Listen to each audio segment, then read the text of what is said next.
সম্মানিত ভাইরা, আমাদের স্পষ্ট কথা, 180 কোটি মানুষের হৃদয়ের যিনি স্পন্দন, 180 কোটি মুসলমানের কলিজার যিনি মানুষ, তিনি হচ্ছেন মুহাম্মদুর রাসূলুল্লাহ। তিনি হচ্ছেন আমার একমাত্র নেতা। এছাড়া আমরা কোন নেতা মানি না। সোজা শব্দ, আমরা কোন আইন মানি না, একমাত্র কার আইন ছাড়া। আসতে বলবেন না, কার আইন ছাড়া। আমাদের রবকে, আমাদের আইনদাতাকে, আমাদের বিধানদাতাকে, আমাদের নেতাকে, আমাদের নেতাকে মুহাম্মদ সাল্লাল্লাহু, আমাদের সংবিধান কি? জোরে করে আমাদের সংবিধান কি? তাহলে এগুলো সব আছে না আমাদের? নতুন করে যারা বানাবে তারাই হলো মুনাফিক, ঠিক কি না? তারাই হলো ফাসিক, তারাই হলো জালিম। সোজা কথা, আওয়াজ শেষ। আসেন দোয়া, আসেন দোয়া। হ্যাঁ দেখছেন কি জোরে কয় না? আলোচনা চালাবো, জোরে বলি ইনশাআল্লাহ। ইবাদত করব কার? এক জায়গায় না সব জায়গায়। নামাজও ইবাদত, ব্যবসা তো ইবাদত। নামাজও ইবাদত, মন্ত্রিত্ব পালনও ইবাদত। নামাজও ইবাদত, চাকরি তো ইবাদত, ঠিক কি না? ইবাদত ছাড়া কোনো জায়গা আছে? হযরত আলী রাদিয়াল্লাহু তাআলা আনহু, তিনি একটা লোকের অধীনে চাকরি করতেছেন, ডে লেবারে, মানে সকাল থেকে সন্ধ্যা পর্যন্ত তিনি একটা কাজের জন্য তিনি এনগেজ হয়ে আছেন। তাকে সন্ধ্যায় পেমেন্ট দেবে। ওমর ফারুক রাদিয়াল্লাহু তাআলাকে ডাকতেছেন ইমার্জেন্সি একটা রাষ্ট্রীয় পরামর্শের জন্য। বলা হলো তুমি আলীকে ডাক দাও। তো তিনি বললেন আমি এখন যেতে পারবো না, আমি এখন অন্যের অধীনে আছি, সন্ধ্যার পরে যাব। আল্লাহু আকবার বলবেন না? এটার নাম ইবাদত। এটার নাম কি? ইবাদত। কাদের ভাই ঘুম পারেন নাকি? এইখানে আসেন, এইখানে আসেন, আসেন এখানে, আসেন আসেন এখানে, বসেন বসেন। জি বলি আলহামদুলিল্লাহ। ঘুম পাড়া তো সুন্নাত, সমস্যা ঘুম পাড়া তো অসুবিধা। হ্যাঁ ঘুম পাড়েন, দেখুন যা আছে বলি আলহামদুলিল্লাহ। এসে যে উঠবে তাকে ধরবেন, কোনো ওঠা উঠি নাই। বসে বসে, কষ্ট পাচ্ছেন নাকি আপনারা? কোন অভিযানের কথা বলছি? কোন অভিযান? তাবুক। বলেন কি বলেন? তাবুক। তাবুক একটা এলাকা, সে তাবুকের প্রান্তরে রোমান সৈন্যরা প্রস্তুতি নিচ্ছে রাসূলকে পরাজিত করার জন্য। আমার নবী 30,000 সৈন্য নিয়ে প্রস্তুতি নিচ্ছেন। প্রচুর সম্পদের দরকার, সম্পদের স্তূপ জমা হয়ে সবাইকে নিয়ে রওনা করলেন। সেই দিন আমার নবীর মাথায় পাগড়ি না হেলমেট? বলেন বলেন বলেন বলেন। সেদিন নবীর হাতে তসবিহ না তরবারি? সেদিন নবী কি হেঁটে হেঁটে না ঘোড়ার পিঠে? ঘোড়ার পিঠে। অশ্বারোহী সমরনায়ক জনাবে মুহাম্মদুর রাসূলুল্লাহ সাল্লাল্লাহু আলাইহি ওয়াসাল্লাম সবার সামনে মার খেয়েছেন সবচেয়ে বেশি কে? আমার নবী। যুদ্ধের পিছনে না সামনে? শত্রুকে মোকাবেলা করতে গেছেন রাসূলকে পিছনে না সামনে? পিটন খাইছেন বেশি কে? রাসূল। নেতা বেশি পিটন খেয়েছেন পৃথিবীতে একজন, তিনি হচ্ছেন মুহাম্মদ সাল্লাল্লাহু। আর আমার দেশে নেতা বেশি পিটন কেন করবে? বেশি পিটন তোরা যা পিছন থেকে দেখি রে, ঠিক কি না? আর আমার নবী বলেন না, সব পিছন আমার উপর দিয়ে যাক, আমার উপর নিরাপদে নিরাপদে। জোরে কর সুবহানাল্লাহ। নবীজির মারা যাওয়ার আগে কার কথা মনে করেছেন? আমাদের কথা, আমাদের কথা। রাসূল মারা যাচ্ছেন, মুমূর্ষু অবস্থা, একবার হুঁশ একবার বেহুশ। রাসূল বলেন আয়েশা আমার শরীরটা ভালো যাচ্ছে না, আমি যে কোনো মুহূর্তে মারা যাব, তুমি আমার মেয়ে ফাতিমাকে ডাক দাও। ফাতিমাকে ডাক দিলে, বিদায় দিলে।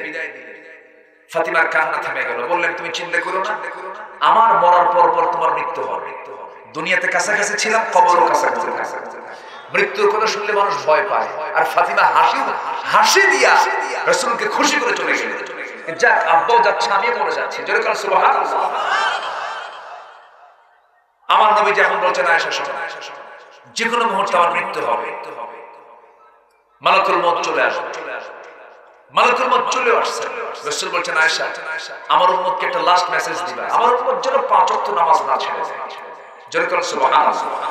আমার নবীর শেষ হুকুম এটা, শেষ কথা এটা, শেষ কাজ হচ্ছে মেসওয়াক করা। শেষ কাজ কি? মেসওয়াক করা, বেশি করে বিড়ি খাওয়া। হ্যাঁ, বেশি করে বিড়ি খাওয়া। আমার নবীর শেষ আমল ছিল মেসওয়াক করা। কেন জানেন? মুখে যেন কোনো দুর্গন্ধ না থাকে, মুখ যেন অপরিষ্কার না থাকে। কারণ এই মুখে কাটছে কি? এই মুখে কাটছে কি? আর এই মুখে মানুষ কি যে জুলুম করে। আপনি ভাত খান, আপনি খাবার খান, আপনি ফল খান। আচ্ছা, ভাত আগে না ফল আগে? ভালো করে কর, ভাত আগে না ফল আগে? লস হবে না আজকে, হবে না আজকে। ভালো করে কর, ভাত আগে না ফল আগে? দেন ভাত আগে। থামেন। আচ্ছা, আমরা জানি ভরা পেটে ফল, খালি পেটে জল। এই কথাটা সম্পূর্ণ রং। এটা কোনো কোরআনের কথা না, এটা কোনো ডাক্তারদেরও কথা না, এটা লোক মানে মানুষ মুখে মুখে বলে। এটা ভরা পেটে ফল নয়, খালি পেটে ফল, ভরা পেটে জল। আল্লাহু আকবার বলেন। খালি পেটে, এটা মেডিকেল সায়েন্স এখন প্রমাণ করেছে। এটা কেন জানেন? কোরআন থেকে দেখে প্রমাণ করেছে। জোরে করে সুবহানাল্লাহ। আমরা আগে ছিলাম, আমার আব্বা জান কোথায় ছিলেন? আমাদের আদি বাড়ি, বাপের ভিটা কোথায় বলেন? জান্নাতের মধ্যে প্রথম খাবার কি খাওয়ানো হবে? ফল। তাহলে আমাদের বডি আগে কোথায় ছিল? আসতে কয় কেন? আমার আব্বা কোথাকার? জান্নাতের বডিতে, জান্নাতে ঢুকছে আগে ফল। আপনাকে ফল না ঢুকে আগে খাবার ঢুকাবেন? আগে ফল ঢুকাবো। জোরে বলি ইনশাআল্লাহ।